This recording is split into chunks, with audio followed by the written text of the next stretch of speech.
Hello students, आज हम लोग करने जा रहे हैं NCERT based video gender, religion और कास्ट की। मुझे उम्मीद है कि आपने शॉर्ट नोट्स वाला वीडियो देख लिया होगा। इस वीडियो में न सिर्फ मैं आपको इस चैप्टर के कॉन्सेप्ट समझाऊंगा, बल्कि सीबीएसई में कैसे पॉइंट वाइज आंसर्स आप लिख सकते हैं बोर्ड एग्जामिनेशंस में, वो भी बताऊंगा। तो चलिए शुरू करते हैं। सबसे पहले public private distribution. Let us begin with the gender division. सबसे पहले हम लोग जेंडर डिवीजन की बात करेंगे। This is a form of hierarchical social division seen everywhere but is rarely recognized in the study of politics. The gender division tends to be understood as natural and unchangeable. However, it is not based on biology but on social expectations and stereotypes. तो हुआ क्या कि historically जो हमारी society बनती गई वो एक पैट्रियार्कल सोसाइटी का रूप लेती गई। यहाँ वुमेन को इक्वल राइट्स नहीं दिए जाते थे। उनसे उम्मीद की जाती थी कि वो घर का चौल्हा चौका संभाले, और मेन को उम्मीद की जाती थी कि वो बाहर जाकर जो बाहर के काम होते हैं जैसे हंटिंग, गैदरिंग, ऐसी चीज़ें शुरू में और बाद में ट्रेडिंग वगैरह करें। इसीलिए जो हमारी सोसाइटी इवॉल्व करती गई ये वुमेन के खिलाफ काफ़ी डिस्क्रिमिनेटरी बनती चली गई ओवर द ईयर्स। इसी के बारे में हम लोग आगे पढ़ेंगे। Boys and girls are brought up to believe that the main responsibility of women is house work and bringing up children. This is reflected in the sexual division of labor in most families. Women do all the work inside the home such as cooking, cleaning. मतलब जितने भी घर के काम होते हैं हम उम्मीद करते हैं कि वो वुमेन करें घर की, और जो मेल्स होते हैं उनसे जो उम्मीद की जाती है कि वो बाहर का काम करें। सेक्सुअल डिवीजन ऑफ लेबर की डेफिनेशन आप याद रखें, ये डायरेक्ट क्वेश्चन आ सकता है 1 मार्क का। तो sexual division of labour is a system in which all the work inside the home is either done by the women of the family or organized by them through the domestic helpers. इसके बाद it is not that men cannot do housework. They simply think that it is for the women to attend to these things. When these jobs are paid for, men are ready to take up these works. Most tailors or cook in the hotels are men. Similarly, it is not that women do not work outside their homes. In villages, women fetch water, collect fuel and work in the fields. तो यहाँ दिखाया गया है कि जब इन कामों के लिए पैसे मिलते हैं तो मेन ये काम कर देते हैं। जैसे जो टेलर्स होते हैं हम देख सकते हैं कि वो ज़्यादातर अर्बन रीजन्स या रूरल रीजन्स में भी मेन होते हैं, और जो होटल्स में जो कुक्स होते हैं वो भी मेन की वहाँ संख्या काफ़ी ज़्यादा होती है। तो यहाँ दिखाया गया है कि कैसे सिर्फ घरों में ऐसी उम्मीद की जाती है कि वुमेन अंदर का काम करें जैसे टेलरिंग और कुकिंग, जबकि बाहर अगर इसी काम के पैसे मिलते हो तो मेन ये काम करते हैं। और इसी के साथ यहाँ दिखाया गया कि ऐसा नहीं है कि वुमेन घर से बाहर निकल कर काम नहीं करती। उन्हें वाटर लाना, फ्यूल वुड कलेक्ट करना और भी ऐसे जो काम होते हैं ये करने ही पड़ते हैं, लेकिन इन्हें इसके लिए कोई रिकॉग्निशन या पेमेंट नहीं मिलता है। In urban areas, poor women work as domestic helper in middle class homes, while middle class women work in offices. In fact, the majority of women do some sort of paid work in addition to domestic labor, but their work is not valued and does not get recognition. मतलब women को घर के काम के साथ बाहर का काम भी करना पड़ता है, लेकिन उनके कामों को ज़्यादा रिकॉग्निशन नहीं मिलता है। The result of this division of labor is that although women constitute half of the humanity, their role in public life, especially politics, is minimal in most societies. तो यहाँ हम लोग क्योंकि पॉलिटिकल साइंस का ये चैप्टर पढ़ रहे हैं तो हम लोग यहाँ समझेंगे कि वुमेन कैसे पॉलिटिक्स में इन्वॉल्व होती हैं और पॉलिटिक्स कैसे वुमेन की लाइफ को इन्फ्लुएंस कर सकता है। इसके बारे में हम लोग पढ़ते हैं सबसे पहले फेमिनिस्ट मूवमेंट से। तो ये 5 नंबर का एक क्वेश्चन आ सकता है और मैंने यहाँ 5 पॉइंट्स हाईलाइट किए हैं। तो हम लोग देख सकते हैं the gender issues was raised in politics. आपसे डायरेक्टली एक क्वेश्चन पूछा जा सकता है, how is the gender issue raised in politics, या फिर राइट अ शॉर्ट नोट और write 5 points about the feminist movement. चलिए देखते हैं। सबसे पहला, women in different parts of the world organised and agitated for equal rights. There were agitations in different countries for extension of voting rights to women. These agitations demanded enhancing the political and legal status of women and improving their educational and career opportunities. यहाँ हमने 3 points देख लिए हैं। अगला है more radical women movements aimed at equality in personal and family life as well. Political expression of gender division and political mobilization on this question helped to improve women's life in women's role in public life. तो जैसा हम लोग देख सकते हैं किन steps में ये जो फेमिनिस्ट मूवमेंट था वो इवॉल्व किया। सबसे पहले एजिटेशन हुए इक्वल राइट्स के लिए। इक्वल वोटिंग राइट्स के लिए। इसके बारे में आपने हिस्ट्री में भी पढ़ा है, अगर आप याद करें कि फ्रेंच रिवॉल्यूशन के टाइम वुमेन ने काफ़ी ज़्यादा अपने राइट्स के लिए लड़ाई की थी। ओलिम्प डे गोग्स ने declaration of rights of women and citizen भी लिखा था। अगर आप इसे याद करें तो 1946 में जाकर फ्रांस में वुमेन को वोटिंग राइट्स दी गई थी।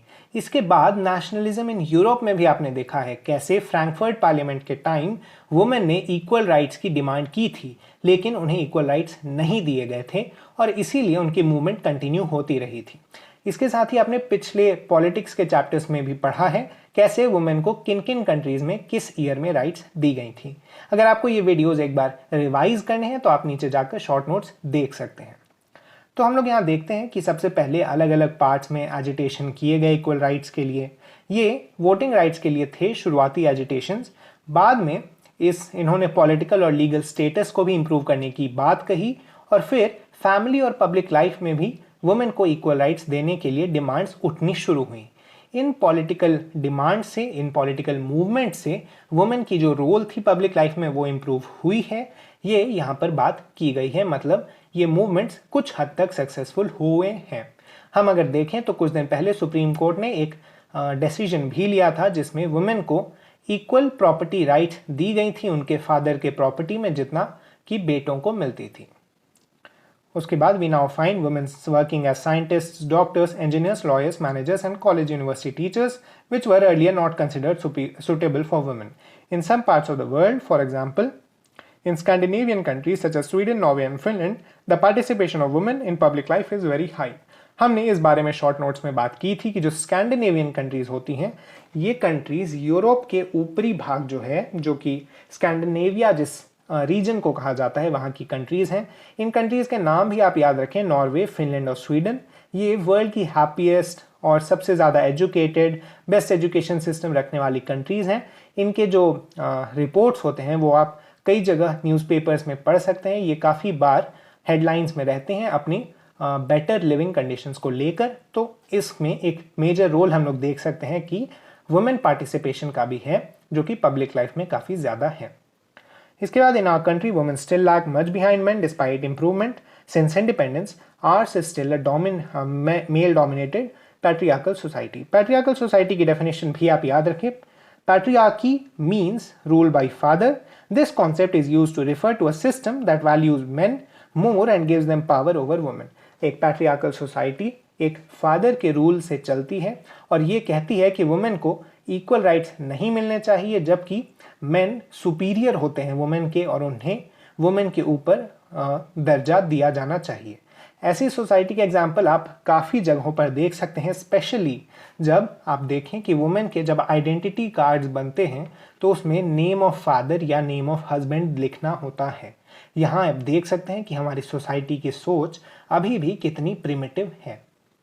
इसके बाद एग्जाम्पल्स दिए गए हैं कि कैसे डिसएडवांटेजेस और डिस्क्रिमिनेशन झेलने पड़ते हैं वुमेन को हमारी सोसाइटी में। सबसे पहले the literacy rate among women is only 54% compare with 76% among man. मतलब लिटरेसी रेट कम है। ये डेटा आप याद नहीं रखें, मतलब अगर आप याद रख सकते हैं तो रख भी सकते हैं, लेकिन कोई ज़रूरत नहीं है इस डेटा को याद रखने की। बस आप समझिए कि वुमेन में इस लिटरेसी की रेट काफ़ी कम है मैन के मुकाबले। Proportion to girls students go for higher studies. When we look for school results, girls perform as well as boys. आपने देखा होगा जनरली जो बोर्ड्स के रिजल्ट्स आते हैं उनमें गर्ल्स की जो परफॉर्मेंस होती है वो काफ़ी ज़्यादा बेहतर होती है बॉयज़ के मुकाबले, और ये एक ट्रेंड बनकर सामने आया है कई सालों से। लेकिन जो नंबर ऑफ गर्ल्स स्टूडेंट्स होती हैं वो कम ही देखी जा सकती हैं हमारे क्लासरूम्स में, क्योंकि गर्ल्स स्टूडेंट्स को इक्वल अपॉर्चुनिटीज़ नहीं मिलती हैं एजुकेशन की, और कई बार उन्हें कई कारणों के वजह से आगे की एजुकेशन कंटिन्यू करने में सपोर्ट नहीं मिल पाता। लेकिन हमारी गवर्नमेंट ने काफ़ी सारे मेजर्स इंट्रोड्यूस किए हैं और जो सिचुएशन है वो धीरे धीरे इम्प्रूव कर रही है। इसके बाद no wonder the proportion of women among the highly paid and valued jobs is still very small. अगला पॉइंट जो आप लिख सकते हैं इसमें वो है कि द नंबर ऑफ वुमेन और the percentage of women in the highly paid and valued jobs is very less. The Equal Remuneration Act 1976 provides that equal wages should be paid for equal work. However, in almost all areas of work, from sports to cinema to factories and fields, women are paid less than men, even when both do the exactly same work. तो चाहे वो छोटा सा काम हो या फिर बड़ा, हमें देखने को मिलता है कि जो वुमेन की सैलरीज होती हैं वो मेन के मुकाबले कम होती हैं। ये आप एक कैजुअल लेबरर से लेकर एक बड़े सेलिब्रिटी या फिर फिल्म स्टार्स की लाइफ में भी देख सकते हैं कि कैसे वुमेन को जो पैसे मिलते हैं सेम काम के लिए वो कम होते हैं मेन से। इसके बाद in many parts of India parents prefer to have sons and find ways to have their girl child aborted before she is born. ये एक काफ़ी बड़ी प्रॉब्लम है हमारी सोसाइटी की। हमारे कंट्री में कई जगहों पर फीमेल फीटिसाइड की जो केसेस हैं वो काफ़ी ज़्यादा हैं, जिसके कारण जो सेक्स रेशियो है हमारे देश का वो काफ़ी कम हो गया है। जो गर्ल चाइल्ड होती हैं उन्हें फीटस मतलब वूम में ही मार दिया जाता है, फीटस के रूप में ही, और उन्हें जन्म लेने का भी मौका नहीं मिलता। कई बार तो उनके बर्थ के बाद भी उन्हें मार दिया जाता है कई स्टेट्स में, और ये इलीगल है हमारे देश में, लेकिन कई जगहों पर ऐसे काम अभी भी किए जाते हैं। यहाँ पर आप देख सकते हैं जो सेक्स रेशियो है हमारे देश में वो खासा कम है पंजाब, हरियाणा, कश्मीर जैसे रीजन्स में, और ये ज़्यादा देखने को मिलता है केरला, छत्तीसगढ़, वेस्ट बंगाल और नॉर्थ ईस्ट स्टेट्स में। तो यहाँ आप देख सकते हैं कि जिन सोसाइटीज़ में एजुकेशन कम है वहाँ पर ऐसे केसेस ज़्यादा होते हैं, और जहाँ पर एजुकेटेड होते हैं लोग, जहाँ पर एजुकेशन ज़्यादा है, अवेयरनेस ज़्यादा है, वहाँ पर सेक्स रेशियो भी ज़्यादा देखने को मिलता है। इसके साथ ही तो जैसा मैं आपको बता रहा था कि यहाँ पर सिर्फ 4 पॉइंट्स दिए गए हैं वुमेन के खिलाफ डिस्क्रिमिनेशन या एक्सप्लॉयटेशन के बारे में। जो आप 5th पॉइंट यहाँ लिख सकते हैं वो है harassment. There are reports of various kinds of harassment, exploitation and violence against women. तो इसी के साथ आपके ये 5 पॉइंट्स भी कंप्लीट हो जाते हैं। तो वुमेन के खिलाफ हम देखते हैं कई बार न्यूज़ में भी ऐसी रिपोर्ट्स आती हैं कि वुमेन के खिलाफ हैरासमेंट या वायलेंस के केसेस देखने को मिलते हैं। कई बार तो काफ़ी हाई प्लेस वुमेन के बीच भी ऐसे केसेस देखने को मिलते हैं। इसके बाद women's political representation, all is well known, yet issues related to women's well being or otherwise are not given adequate attention. इसका एक मेजर कारण है कि वुमेन का पॉलिटिकल पार्टिसिपेशन काफ़ी कम है हमारे देश में। जैसा यहाँ पर आगे एक ग्राफ दिया गया है, हमारे जो कंट्री में वुमेन का पार्टिसिपेशन है वो वर्ल्ड एवरेज से काफ़ी कम है, ऑलमोस्ट हाफ है, और हम पैसिफिक, अरब स्टेट्स, सब सहारन अफ्रीका जैसे देशों के भी मुकाबले काफ़ी पीछे हैं। मतलब जो देश हमसे कम डेवलप्ड भी हैं उनमें भी वुमेन का पार्टिसिपेशन ज़्यादा है हमारे देश के मुकाबले। यहाँ आप देख सकते हैं नॉर्डिक कंट्रीज़, उन्हीं स्कैंडिनेवियन कंट्रीज़ को कहा जाता है, नॉर्वे, फिनलैंड और स्वीडन, जो कि वुमेन का पार्टिसिपेशन जहाँ काफ़ी ज़्यादा था। हमने पहले भी इसके बारे में पढ़ा है। अगला है one way to solve this problem is to make it legally binding to have a fair proportion of women in the elected bodies. This is what the Panchayati Raj has done in India. Federalism वाले chapter में आपने पढ़ा है कैसे पंचायती राज system में 1/3 of seats मतलब 33% of seats women के लिए रिजर्व की गई हैं। ऐसे ही मेजर्स हमें नेशनल लेवल पर भी लाने होंगे, लेकिन जो रिप्रेजेंटेशन का बिल है, वुमेन रिप्रेजेंटेशन बिल, ये पार्लियामेंट में काफ़ी सालों से अटका है और कोई भी गवर्नमेंट इसे पास नहीं कर पाती। एक मेजर स्टेप हमें कुछ दिन पहले देखने को मिला था ओडिशा इलेक्शंस में। जो बीजू जनता दल है इसने वुमेन को कुछ 50% या 33% जैसे सीट्स रिजर्व करके दिए थे ताकि वो लोग ऐसे इलेक्शंस में खड़े हो सकें, और वुमेन ने वहाँ पर अच्छा परफॉर्मेंस किया था इलेक्शंस में। तो इसका मतलब है कि अगर हमारी पार्टीज़ और हमारी गवर्नमेंट चाहे तो ऐसे एक इक्वल वुमेन रिप्रेजेंटेशन बिल को पास कर सकती है। Women's organization and activists have been demanding a similar reservation for at least 1/3 of seats in Lok Sabha and state assemblies for women, जैसा मैंने बात की। A bill with this proposal has been pending before the parliament for more than a decade, but there is no consensus among all political parties. This bill has not been passed. तो ये एक major demand बनकर नहीं उभरा है। हम देख सकते हैं हमारे देश में खाली पॉवर्टी, कास्ट और रिलीजन के नाम पर इलेक्शंस लड़े जाते हैं, लेकिन वुमेन के लिए इक्वल राइट्स कोई भी डिमांड नहीं करता, जिसके कारण इस बिल पर ज़्यादा ध्यान नहीं दिया गया है। Gender division is an example that some form of social division needs to be expressed in politics. This also shows that disadvantaged groups do benefit when social divisions become a political issues. Do you think that women could have made the gains we noted above if their unequal treatment was not raised in political domain? तो नहीं, ऐसे जो political movements उभरे हैं उनके कारण women की जो कंडीशन है वो कुछ बेटर हुई है अलग अलग सोसाइटीज़ में और हमारे देश में भी। और अगर ऐसे मूवमेंट्स और ज़्यादा वुमेन की डिमांड्स को रेज करेंगे तो हो सकता है जल्द ही हमारे देश में भी इक्वल राइट्स मिलने लगें। इक्वल मतलब राइट्स तो अभी भी मिलते हैं लेकिन इक्वल ट्रीटमेंट मिलने लगे वुमेन को और हमारे देश में भी नॉर्डिक कंट्रीज़ की तरह वुमेन की कंडीशन सुधरे। अगला है रिलीजन, कम्युनलिज्म एंड पॉलिटिक्स। अगला हम लोग बढ़ते हैं रिलीजन की तरफ। Let us now turn a very different kind of social division, the division based on the religious differences. This division is not universal as gender, but religious diversity is fairly widespread in the world. Many countries, including India, have in their population followers of different religions, as we noticed in the case of Northern Ireland. Even when most of the people belong to the same religion, there can be serious differences about the way people practice that religion. Ireland का example हमने देखा था जहाँ पर जैसा हम लोग देख सकते हैं वहाँ के जो दोनों मेजर ग्रुप्स थे वो क्रिश्चियनिटी ही फॉलो करते थे, लेकिन कैथोलिसिज्म और प्रोटेस्टेंटिज्म के बीच की जो लड़ाई थी उसके कारण वहाँ पर काफ़ी सालों तक एक सिविल वॉर चलता रहा।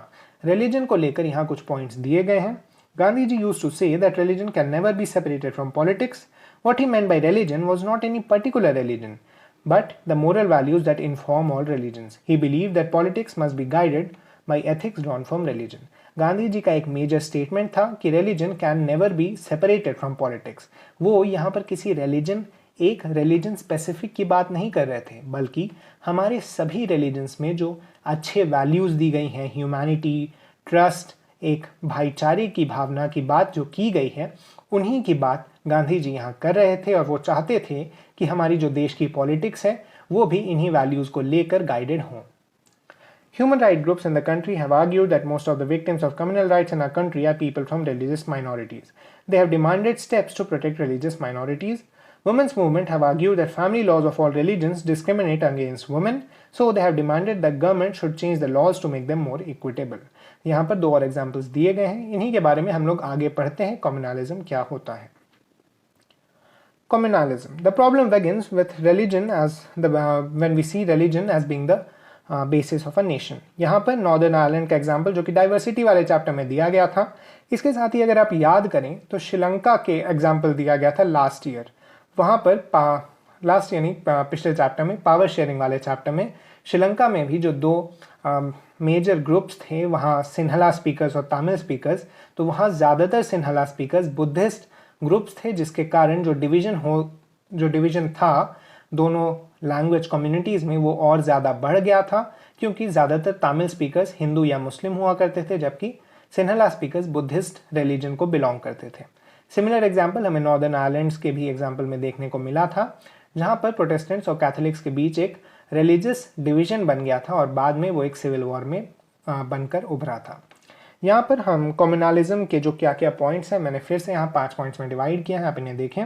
Communal politics is based on the idea that religion is the principal basis of social community. The followers of a particular religion must belong to one community. Their fundamental interests are the same. Any difference that they may have is irrelevant or trivial for the community life.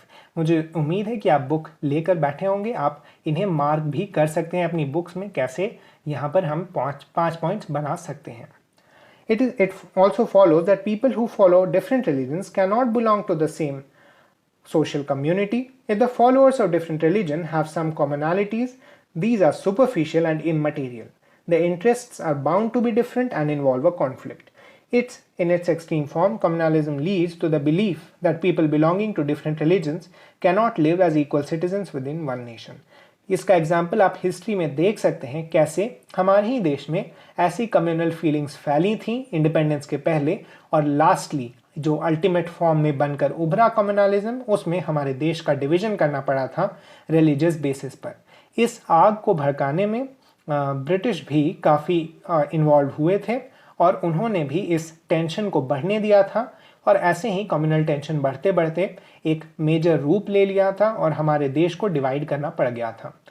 इसी बात को लेकर यहाँ communalism का जो हम example है वो समझ सकते हैं। कम्युनलिज्म कहता है कि जो एक रिलीजन के लोग हैं उन्हें एक ही सोशल कम्युनिटी में रहना चाहिए, और दो अलग अलग रिलीजन्स के लोग कभी भी एक सोशल कम्युनिटी के हिस्सा बनकर नहीं रह सकते। This belief is fundamentally flawed. People of one religion do not have the same interests and aspirations in every context. People have several other roles, positions, and identities. There are many voices inside every community. All these voices have a right to be heard. Therefore, any attempt to bring all followers of one religion together in context other than religion is bound to suppress many voices within the community. तो यहाँ में दिखाया गया है कि communalism के क्या क्या बुराइयाँ हैं। कम्युनलिज्म की जो बेसिक थॉट है वो ही फ्लॉड है, क्योंकि रिलीजन में एक ही रिलीजन के अंडर कई सारे अलग अलग बिलीव्स को मानने वाले लोग हो सकते हैं। तो अगर हम सभी लोगों को एक ही छाते के नीचे रखेंगे तो ये काफ़ी गलत होगा और इससे कई सारे वॉइसेस भी दबे रह जाएंगे। मतलब हमें अलग अलग जो व्यूज़ हैं एक ही रिलीजन के अंदर उन्हें भी इक्वल इम्पोर्टेंस देनी चाहिए और एक ही रिलीजन के सभी लोगों को एक ही ग्रुप में डालने की कोशिश नहीं करनी चाहिए। यहाँ communalism can take various forms in politics. अब हम देखते हैं कि which forms can communalism take in the politics. The most common expression of communalism is in everyday beliefs. These routinely involve religious prejudices, stereotypes of religious communities, and belief in the superiority of one's religion over the other religions. यहाँ communalism का जो most common belief है वो हम देख सकते हैं कि कैसे एक religious community ये believe करती है कि वो बाकी religion से ऊपर है, या फिर एक religious community दूसरे religious community की तरफ काफ़ी सारे स्टीरियोटाइप्स या गलत थिंकिंग रखती है। अगला है communal mind often leads to quest for political dominance of one's own religious community. For those belonging to majority this takes the form of majoritarian dominance. तो ये जो कम्युनल बिलीफ है ये आगे चलकर पॉलिटिकल डोमिनेंस का रूप भी लेने की कोशिश करता है। एक जो मेजॉरिटी के लोग हैं वो कोशिश करते हैं कि उन्हीं की कम्युनिटी के लोग आगे चलकर पॉलिटिक्स को भी डोमिनेट करें। अगला है political mobilisation on religious lines is another frequent form of communalism. तो रिलीजियस सिंबल्स को यूज़ करना, कई बार क्या होता है कि आपने देखा होगा कि कुछ स्पीचेस में ऐसे भड़काऊ स्पीचेस में कहा जाता है कि किसी एक रिलीजन के लोगों को ही उन्हें वोट देना चाहिए और बाकी रिलीजन के लोगों को वो लोग मतलब गलत व्यू में प्रेजेंट करने की कोशिश करते हैं। आपने पिछले साल पढ़ा होगा इलेक्टोरल जो प्रोसेस था उसमें कि कैसे, और इस साल भी हम पॉलिटिकल पार्टीज़ वाले चैप्टर में पढ़ेंगे कि कैसे ऐसे जो इलेक्शन कैंपेन्स होते हैं इनके खिलाफ रूल्स लाए गए हैं इलेक्शन कमीशन के द्वारा, सुप्रीम कोर्ट के द्वारा, और सभी पार्टीज़ ने मिलकर भी ऐसे गाइडलाइंस को फॉलो करने की सोचा है जिसमें रिलीजियस लाइंस पर डिमांड नहीं करनी है वोट्स की, या फिर पॉलिटिक्स में किसी भी रिलीजियस डिमांड को अलग से उठाना मतलब गलत माना जाता है। अगला है sometimes communalism can take its most ugly form of communal violence, riots and massacre. India and Pakistan suffered some of the worst communal riots at the time of the partition. जैसा हमने बात किया कि कम्युनलिज्म के जो पॉलिटिक्स में expression होते हैं उनमें ऐसे राइट्स और लास्टली कम्युनल वायलेंस होना काफ़ी हाई प्रोबेबिलिटी होती है, क्योंकि जो कम्युनल टेंशन्स होते हैं वो इतने ज़्यादा बढ़ जाते हैं किसी भी दो कम्युनिटी के बीच में कि लास्टली उन्हें कम्युनल वायलेंस पर ही उतरना पड़ता है। अगला है सेक्युलर स्टेट।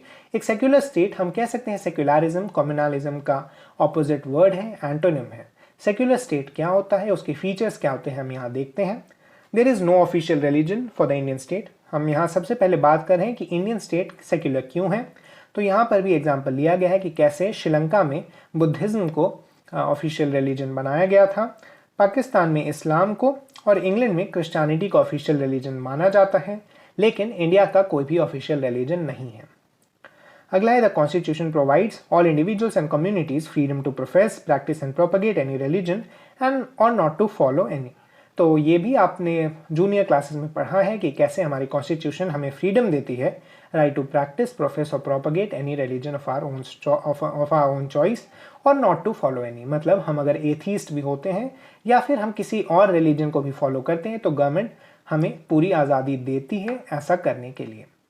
इसके बाद the constitution prohibits discrimination on grounds of religion. मतलब हमारी जो कोई भी हम कह सकते हैं प्रोग्राम लाई जाती है लोगों के लिए, उस पे रिलीजन के बेसिस पर डिस्क्रिमिनेशन नहीं किया जा सकता। मतलब ऐसा नहीं कहा जा सकता कि कोई पब्लिक डिस्ट्रीब्यूशन स्कीम है मान लीजिए, तो उसमें किसी एक रिलीजन के लोगों को ही ऐसी स्कीम के बेनिफिट्स मिलेंगे और बाकी रिलीजन के लोगों को नहीं। इसीलिए यहाँ कहा गया है कि रिलीजियस बेसिस पर डिस्क्रिमिनेशन नहीं किया जा सकता किसी भी चीज़ में। At the same time, the Constitution allows the state to intervene in the matters of religion in order to ensure equality within religious communities. For example, it bans untouchability. लेकिन इसके साथ ही हमारी कॉन्स्टिट्यूशन ने कहा है कि कुछ इंटरवेंशन कर सकती है गवर्नमेंट ताकि रिलीजियस कम्युनिटीज़ के बीच इक्वालिटी बनी रहे। जैसे अनटचेबिलिटी, जो कि एक बहुत ही खराब प्रथा थी हमारे देश में, उसे ख़त्म करने के लिए गवर्नमेंट ने रिलीजियस लॉज को चेंज किया और ऐसे रिलीजियस इंस्टीट्यूशंस को बंद किया जो कि अनटचेबिलिटी को प्रमोट करते थे। ऐसा ही हम एग्जांपल देख सकते हैं सती प्रथा जैसे जो बुरे कस्टम्स थे हमारे देश में, उन्हें भी कई सालों पहले गवर्नमेंट ने इंटरवीन करके ख़त्म कर दिया था। Secularism is not just an ideology of some parties or persons. This idea constitutes one of the foundations of our country. Secularism हमारे देश की फाउंडेशन को बनाता है और भी मजबूत करता है और हमारी सोसाइटी को एज अ होल ये स्टेबलाइज रखने में मदद करता है। इसके बाद ये दिया गया है, communalism should not be seen as a threat to some people in India, it threatens the very idea of India. Communalism हमारे देश के पूरे जो स्ट्रक्चर है उसे ही थ्रेटन करता है, उसके ही खिलाफ माना जा सकता है। अगला हम लोग बढ़ते हैं caste and politics. Caste and politics से काफ़ी इंपॉर्टेंट क्वेश्चंस आ सकते हैं अगर लॉन्ग आंसर क्वेश्चंस आएंगे आपके एग्जाम्स में। तो सबसे पहले है कि कास्ट इनइक्वालिटीज़ किस तरह से हमारे देश में कास्ट सिस्टम है। तो सबसे पहले इससे जो क्वेश्चन बन सकता है वो ऐसा है कि explain the caste system in India और in what are the forms of caste inequalities in India. तो यहाँ पर हम सबसे पहले शुरू करेंगे। All societies have some kind of social inequality and some form of division of labor. In most societies, occupation are passed from one generation to the another. यहाँ पर एक जनरल व्यू रखा गया है सभी सोसाइटीज़ के बारे में, जिसके बाद हम कास्ट सिस्टम को इनसे कॉन्ट्रास्ट और कंपेयर करेंगे। What makes caste system different from other societies is that in this system heredity occupational division was sanctioned by rituals. हमारे देश में जैसा हम लोग देख सकते हैं कि हमारे जो रिलीजियस टेक्स्ट हैं इनमें भी कास्ट सिस्टम की बात की गई है और कास्ट सिस्टम को सपोर्ट करके हमारे रिलीजियस टेक्स्ट में काफ़ी सारी चीज़ें और हमारे रिचुअल्स में काफ़ी सारी चीज़ें रखी गई हैं। जैसे पूजा सिर्फ ब्राह्मण्स करा सकते हैं, कोई स्पेशल फंक्शंस होते हैं जो बैकवर्ड कम्युनिटीज़ के लोग ही कर सकते हैं। ऐसी चीज़ें हमारे रिचुअल्स में काफ़ी घर कर गई हैं और यही कास्ट सिस्टम को दुनिया की बाकी जो डिवीजन ऑफ लेबर वाली सिस्टम्स हैं उनसे अलग करती हैं। इसके साथ ही members of same caste groups were supposed to form a social community that practise the same or similar occupation, married within the caste group and did not eat with members of other caste groups.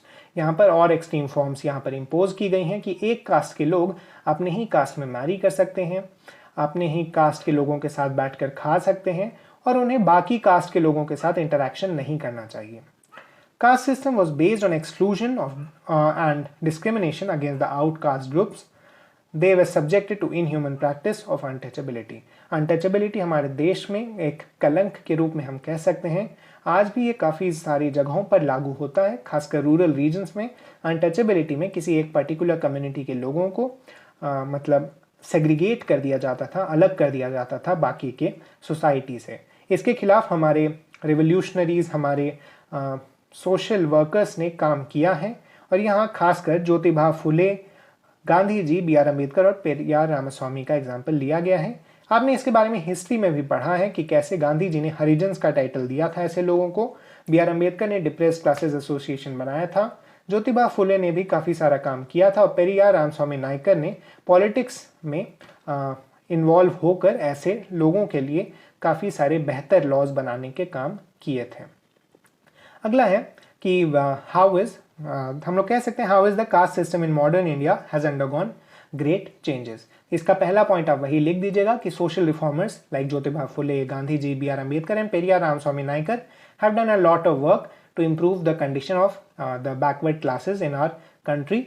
अगला आप लिखिएगा with economic development, ये second point, economic development, large scale urbanisation, third point, growth of literacy and education and occupational mobility, ये 4th point, और weakening of the position of landlords in the villages, ये 5th point. ऐसे आप 5 points लिख सकते हैं कि how has the caste system undergone great changes in our country के बारे में। The old notions of caste hierarchy are breaking down. Now, most of the times in urban areas, it does not matter who is walking along next to us on the street or eating at the next table in a restaurant. The Constitution of India prohibited any caste-based discrimination and laid the foundations of policies to reverse the injustices of the caste system. If a person who lived a century ago were to return in India, she would be greatly surprised at the change that has come about in the country. हमारे constitution ने भी ऐसा लिखा कि caste based inequalities हमारे देश में नहीं रह सकती और सभी कास्ट को एक इक्वल दर्जा मिलना चाहिए।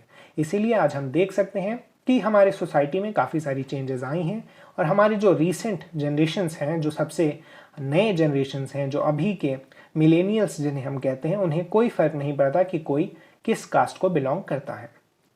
Yet caste has not disappeared in the contemporary India.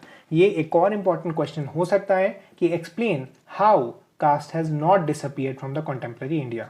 इसके भी 5 पॉइंट्स आप लिख सकते हैं। Most people marry within their own caste और ट्राइब्स, ये पहला पॉइंट।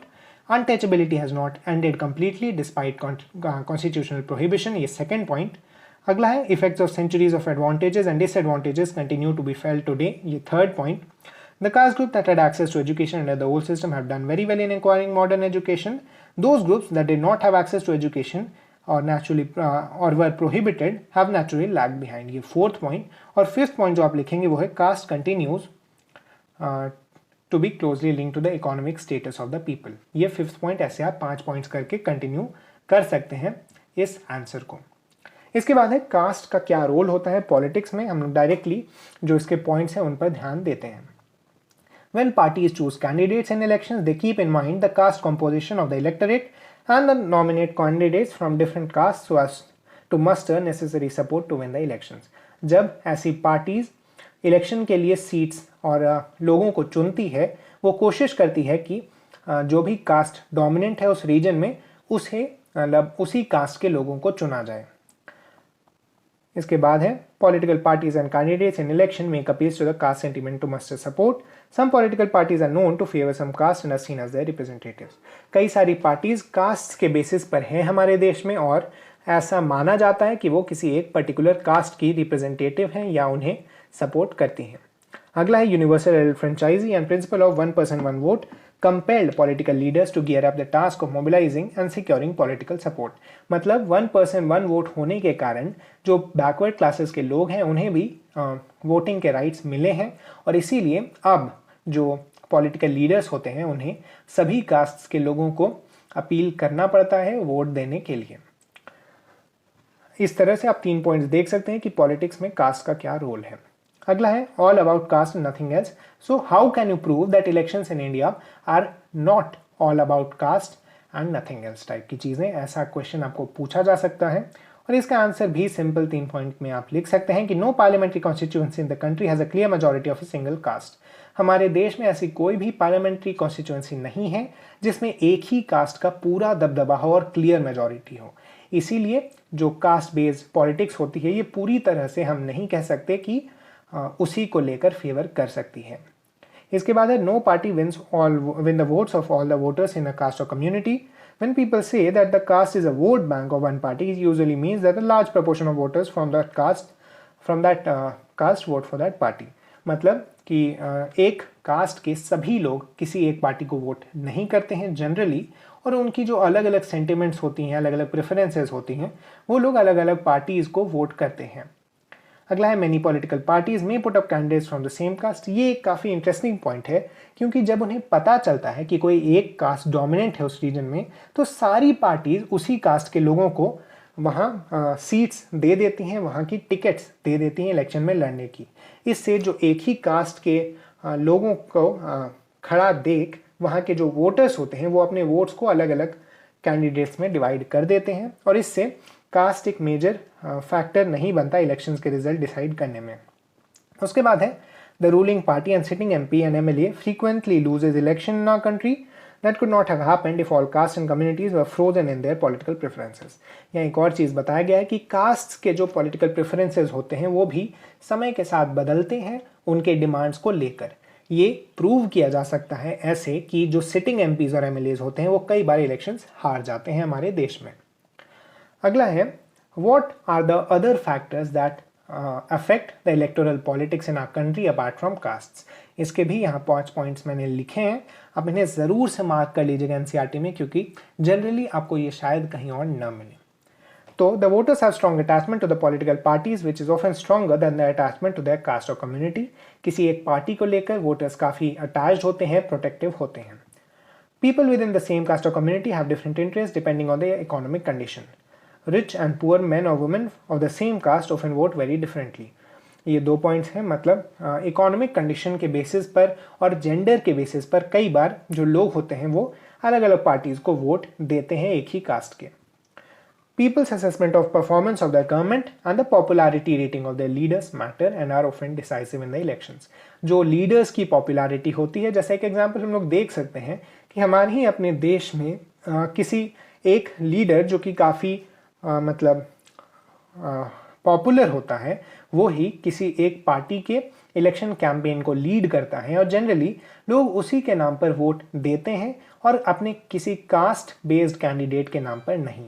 इसके साथ ही गवर्नमेंट जो अच्छे एक्शंस लेती है उस गवर्नमेंट को लोग और वोट देते हैं और उसे री इलेक्ट करते हैं, जबकि जो भी पार्टी या गवर्नमेंट अच्छे एक्शंस नहीं लेती उन्हें लोग पावर से बाहर कर देते हैं। अगला है पॉलिटिक्स एंड कास्ट। हमने पहले देखा कि कास्ट कैसे पॉलिटिक्स को इन्फ्लुएंस करता था, लेकिन अब हम लोग देखेंगे कि पॉलिटिक्स कैसे कास्ट को इन्फ्लुएंस करती है कभी कभी। It is not politics that gets caste ridden, it is the caste that gets politicised. This can take several forms. सबसे पहला, each caste group tries to become bigger by incorporating within neighboring caste or subcaste which were earlier excluded from it। ये काफ़ी major benefit होता है कि जो छोटे caste groups होते हैं उन्हें एक मौका मिलता है बड़े कास्ट ग्रुप्स में सम्मिलित होने का, क्योंकि हर कास्ट ग्रुप चाहती है कि उसके जो नंबर और उसके जो रिप्रेजेंटेशन हो वो ज़्यादा हों। इसीलिए जो बड़े कास्ट ग्रुप होते हैं वो लोग कई बार छोटे कास्ट ग्रुप्स के साथ मिलकर विलय कर लेते हैं, जैसा हम लोग कहते हैं, और उन्हें भी, उनके मेंबर्स को भी इंक्लूड कर लिया जाता है। अगला है various caste groups are required to enter into a coalition with other caste or communities and this enter into a dialogue and negotiation. जो कास्ट्स अलग अलग होते हैं वो लोग जो कि कई सालों से हो सकता है लड़ाई कर रहे हों, वो अब नेगोशिएट करने की कोशिश करते हैं ताकि उनके जो डिमांड्स हैं वो साथ में रखे जा सकें और उनकी पॉलिटिकल रिप्रेजेंटेशन बढ़े। अगला है new kinds of caste groups have come up in the political arena like the backward and forward caste groups. तो इस पॉलिटिक्स के कारण कई बार क्या होता है कि बैकवर्ड और फॉरवर्ड कास्ट जैसे नए कास्ट ग्रुप हमारे पॉलिटिकल एरिना में उठकर आते हैं और खासकर ये रिजर्वेशन की पॉलिटिक्स के बाद और भी ज़्यादा देखा गया है। अगला है caste plays different situation different kinds of roles in politics. In some situation expression of caste may give disadvantage communities a space to demand their share in power। अब हम लोग देखेंगे what are the advantages and disadvantages of caste based politics। इसके भी मैंने 5 points लिखे हैं, 2 advantage के और 3 डिसएडवांटेज के, आप इन्हें देख सकते हैं। In this sense, caste politics has helped people from Dalit and OBC castes to gain better access to decision making। ये पहला पॉइंट, ये एडवांटेज का पहला पॉइंट। अगला है several political and non-political organizations have been demanding and agitating for an end of discrimination against particular caste for more dignity and more access to land, resources and opportunities। ये दूसरा point. और जो disadvantage के points है वो है politics based on caste identity alone is not very healthy in a democracy. ये तीसरा point. It can divert attention from pressing issues like poverty, development and corruption. Fourth point. और in some cases caste division leads to tension, conflict and even violence. ये मैं आपको जल्दी से ही इन सारे points को एक्सप्लेन कर देता हूँ। सबसे पहले हम देखने को मिला है कि ओबीसीज और दलित्स की जो रिप्रेजेंटेशन है पॉलिटिक्स में वो बढ़ी है और उनके डिमांड्स को ज़्यादा सुना जाता है अब कास्ट बेस्ड पॉलिटिक्स के आने के बाद। इसके साथ ही जो हिस्टोरिकल डिस्क्रिमिनेशन हुआ है कई सारे कास्ट्स के खिलाफ, उनके खिलाफ भी अब पॉलिटिकल और नॉन पॉलिटिकल ऑर्गेनाइजेशंस डिमांड करते हैं। इसके साथ ही जो इसके डिसएडवांटेज हैं वो हैं कि पॉलिटिक्स जो कि कास्ट बेस्ड होती है वो काफ़ी हेल्दी नहीं होती है हमारे डेमोक्रेसी के लिए। हमारे डेमोक्रेसी को ये हार्म पहुंचा सकती है और हमारी जो फंक्शनिंग है एक अच्छे डेमोक्रेसी की उसको भी खराब कर सकती है। यही नहीं, कास्ट बेस्ड पॉलिटिक्स पर ध्यान देने के कारण ज़्यादा इंपॉर्टेंट इश्यूज जैसे एजुकेशन, करप्शन, हेल्थ केयर वगैरह से ध्यान हट जाता है। इसके साथ ही कई बार क्या होता है कि कास्ट बेस्ड पॉलिटिक्स के कारण टेंशन्स बढ़ने लगते हैं कम्युनिटीज़ के बीच और ये कई बार वायलेंस का रूप भी ले सकता है। इसके एग्जाम्पल्स हम देख सकते हैं हमारी प्रेजेंट सिनेरियो में। हम अगर अपने आसपास ज़्यादा अवेयर होकर लोगों को देखें, चीज़ों को देखें। इसी के साथ ये चैप्टर ख़त्म हुआ। मैंने कोशिश किया है कि आपको सभी क्वेश्चंस के पॉइंट वाइज आंसर्स देने की और सभी कॉन्सेप्ट्स को आपको समझाने की। अगर आपको कोई डाउट हो तो आप नीचे कमेंट में लिख सकते हैं। आपको जो भी नेक्स्ट चैप्टर चाहिए होगा एनसीईआरटी बेस्ड, आप वो भी कमेंट्स में लिख सकते हैं। Thank you.